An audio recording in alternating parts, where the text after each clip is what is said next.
આજે ત્રીજો એક અવસર અહીંના બાળકોએ સમગ્ર દેશને આજે ધ્યાન કેન્દ્રિત કરે એવું કામ કર્યું છે. હું માનું છું કે આ દેશના બધા જ લોકોનું ધ્યાન એ બાબતમાં જશે. લગભગ 10,000 જેટલા બાળકોએ સંકલ્પ પત્ર ઉપર સહી કરીને કહ્યું છે કે અમે અઠવાડિયામાં એક વાર સન્ડે ઓન સાયકલ અમે કોઈ પણ ઉર્જાનો વ્યય નહીં થવા દઈએ. અમે પેટ્રોલ ડીઝલનો લાભ નહીં લઈએ. અમે સાયકલ પર સન્ડે ઓન સાયકલ. મિત્રો, દેશભક્તિ અલગ અલગ યુગની અલગ અલગ રીતે નવાજાતી હોય છે. કોઈ જમાનો હશે કે જ્યારે દેશ માટે બલિદાન આપવું એ દેશભક્તિ હશે. કોઈ એક જમાનો હશે જ્યારે યુદ્ધના મેદાનની અંદર ખપી જવું એ દેશભક્તિ હશે. ભાઈઓ બહેનો, બધાના ભાગ્યમાં સરહદ ઉપર જઈને દેશને માટે મરવાનું ભાગ્ય નથી હોતું, પણ દરેકના દિલમાં દેશ માટે કંઈક કરવાની ઈચ્છા તો હોય છે. માતૃભૂમિ માટે ફાંસીના માથે ચડવાનું કદાચ સદભાગ્ય ન પણ મળે, પણ મનમાં ઈચ્છા હોય છે કે દેશ માટે કંઈ કરવું. આપણને કદાચ દેશ માટે મરવાની અવસર ન મળે, પણ દેશ માટે જીવવાનો અવસર હંમેશા મળતો હોય છે. દેશ માટે મરી ન શકીએ, પણ દેશ માટે જીવી તો શકીએ મિત્રો. અને દેશ માટે જીવવા માટે થઈને નાની નાની ચીજો પણ કામ આવતી હોય છે. આ સન્ડે ઓન સાયકલ મિત્રો, પાણી બચાવવું, સમય બચાવવો, ઉર્જા બચાવવી, આ બધી દેશ સેવાના પ્રગટીકરણ છે. આ દેશ સેવાની બાબતમાં દેશભક્તિમાં જરાય નાની વાત નથી. આ એટલી જ મહત્વની વાત છે જેટલી દેશ માટે જીવવાની મહત્વની છે, દેશ માટે મરવાની મહત્વની છે, એટલી દેશ અને ભાવિ પેઢી માટે કંઈ બચત કરવાની બાબત છે. આજે આ બાળકોએ ઉર્જા બચાવવાની દિશામાં પોતાનાથી બનતું કરવા માટેનો સંકલ્પ કર્યો છે. ભાઈઓ બહેનો, આપણા દેશમાં એક ઘટના કોઈ ક્યારેય નહીં ભૂલે. જ્યારે ભારત પાકિસ્તાનની લડાઈ હતી, લાલ બહાદુર શાસ્ત્રી આ દેશનું નેતૃત્વ કરતા હતા અને એમણે એક વાત કરી હતી કે સોમવારે એક ટાણું જમીશું, એક ટાણું ઉપવાસ કરીશું દેશ માટે. અને લાલ બહાદુર શાસ્ત્રીની ઈચ્છાને આખા દેશે, લાલ બહાદુર શાસ્ત્રી ગયા પછી પણ અનેક લોકો આજે પણ મળી જાય કે જે લોકો સોમવારે એક ટાઈમ જમે છે. કેમ? તો દેશ માટે મને કહ્યું હતું, હું એનો અમલ કરું છું. ભાઈઓ બહેનો, એ દિવસે લાલ બહાદુર શાસ્ત્રીની એ વાતનું આ દેશે ગૌરવ કર્યું હતું. આજે મને લાગે છે કે ગાંધીનગરનું પ્રત્યેક બાળક લાલ બહાદુર શાસ્ત્રી રૂપ બનીને આ દેશને પ્રેરણા આપી રહ્યું છે. સન્ડે ઓન સાયકલ માનવના ઘટના એટલી મોટી છે અને કામ આપે જે ઉપાડ્યું છે, અને નવજવાનની તબિયતને તો લાભ થવાનો જ છે. સાહસ, શૌર્ય જો જવાનીમાં ન હોય તો જિંદગી જીવવાની મજા ન હોય દોસ્તો. અને એટલા માટે આ એક ત્રીજો પ્રયાસ પણ અહીંયા આજે થયો છે. એના માટે પણ હું અભિનંદન આપું છું. મારી આજે ગાંધીનગર વાસીઓને વિનંતી છે. આવનારા દિવસોમાં આપણે ગાંધીનગરમાં અનેકવિધ ચીજો કરવા માંગીએ છીએ. આપણા કાને તો પડ્યું હશે, અહીંયા એક તદ્દન આધુનિક અને છતાંય નાવીન્યપૂર્ણ મુક્તિધામનું નિર્માણ થઈ રહ્યું છે.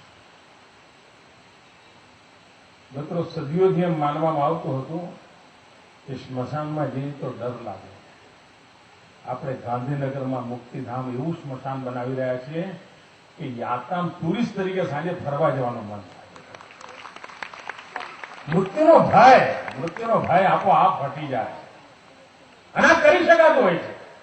ટૂંક સમયમાં જ એનું કામ પૂર્ણ થઈ જશે.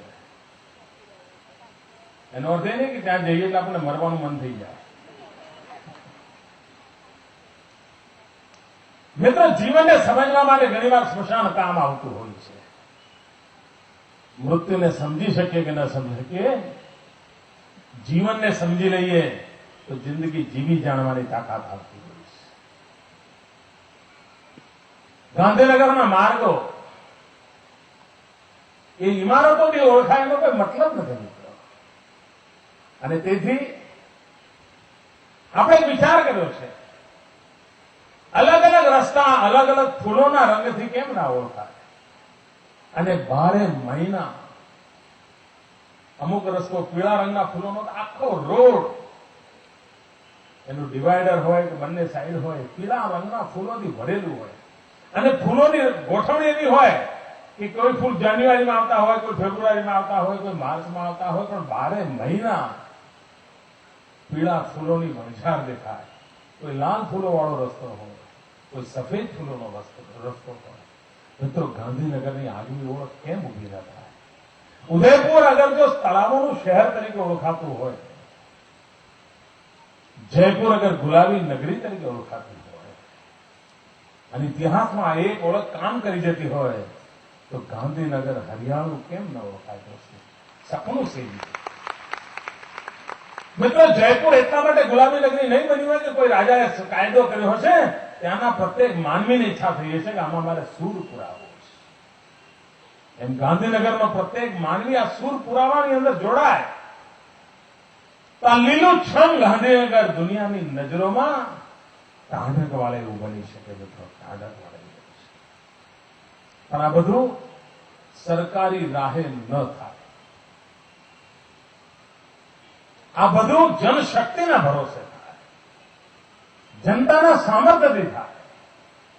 મિત્રો, મારે ગુજરાતના 2-3 અખબારના મિત્રોને અભિનંદન આપવા છે. એમણે પર્યાવરણની બાબતે જાગૃતિનું વાતાવરણ ઉભું કર્યું છે. એ લોકો એક વિશેષ કાર્યક્રમ લઈ રહ્યા છે. અવારનવાર એમના છાપાની મદદથી લોકો સુધી પહોંચાડતા હોય છે અને એના કારણે પણ જાગૃતિ આવતી હોય છે.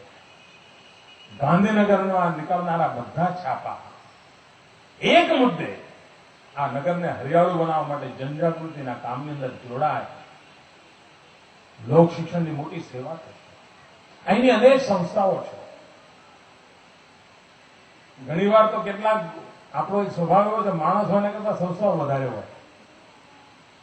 પણ જે છે તે આ બધી સંસ્થાઓ એમના પણ કામમાં આ શહેરને હરિયાળું બનાવવું, આ શહેરને પર્યાવરણ વાળું બનાવવું. અહીંનો પ્રત્યેક બાળકના મનમાં પણ પર્યાવરણ પ્રત્યેનો પ્રેમ હોય, પ્રકૃતિ માટેનો પ્રેમ હોય. મિત્રો, ગાંધીનગર એટલે ગાંધીના આદર્શોની આ એક વિશેષતાને અમલમાં મૂકીને સાચી ગાંધીનગરના નામને રોશન કરાય.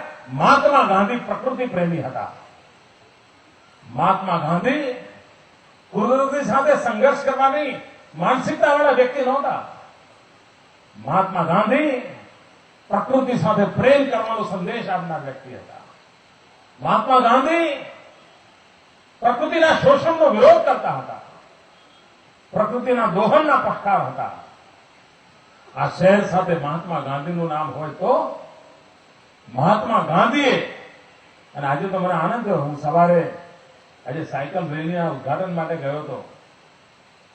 ત્યાં અમારા ભારતીય જનતા પાર્ટીના કાર્યકર્તાઓએ કાર્યક્રમ ગોઠવ્યો હતો.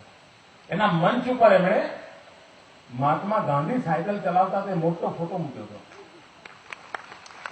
ગાંધીનગરને બિલકુલ સુયોગ્ય એવી એમની કલ્પના હતી. મિત્રો, આ ગાંધીનગરમાં ગાંધીપણું ક્યાંક નજરે ચડે અને એનો સહેલામાં સહેલો રસ્તો, કદાચ ગાંધીજી કે એવું બધું આપણે ન કરી શકીએ, આપણે કેટલા મહાન છીએ નહીં, પણ એમાંથી એકાદ ચીજ કરી શકીએ. ગાંધીનગર માટે એક ચીજ કરવા જેવી જે મને લાગે છે, મહાત્મા ગાંધીએ જે કહ્યું તો ટ્રસ્ટીશીપના સિદ્ધાંતનું, અને એ કે પાણી બચત, ઉર્જા બચત, સમયની બચત, કોઈ વેસ્ટેજ નહીં કરવાનું. આ ગાંધીજીની વિશેષતા. વૃક્ષની માવજત, ગાંધીના નામ સાથેનું ગાંધીનગર, આ એક મુદ્દે કંઈ કરી બતાવે તો ગાંધીનગર મિત્રો એની યાદોને આવનારી પેઢીઓ સુધી પહોંચાડી શકશે. નવું બનનારું જિલ્લા સેવા સદન ઉત્તમ પ્રકારનું ભવન બને, વ્યવસ્થાઓથી સભર હોય, ઇમારત તો બને, પણ જિલ્લા સેવા સદનની અંદર કામ કરનારો વ્યક્તિ જ એમાં પ્રાણ પૂરી શકે. ઇમારત જનસેવા નથી કરતી મિત્રો, એમાં બેઠેલો માનવી જનસેવા કરતો હોય છે. મારા સૌ સાથીઓએ જનસેવાનો સંકલ્પ કરે એ શુભકામના. 2 ઓગસ્ટ ગાંધીનગરના જન્મદિવસે મહાત્મા ગાંધીનું નામ રોશન કરવાની એક વાત, અને એટલે પ્રકૃતિ સાથેનો પ્રેમ, આ સંદેશ લઈને આગળ વધીએ. જય જય ગરવી ગુજરાત.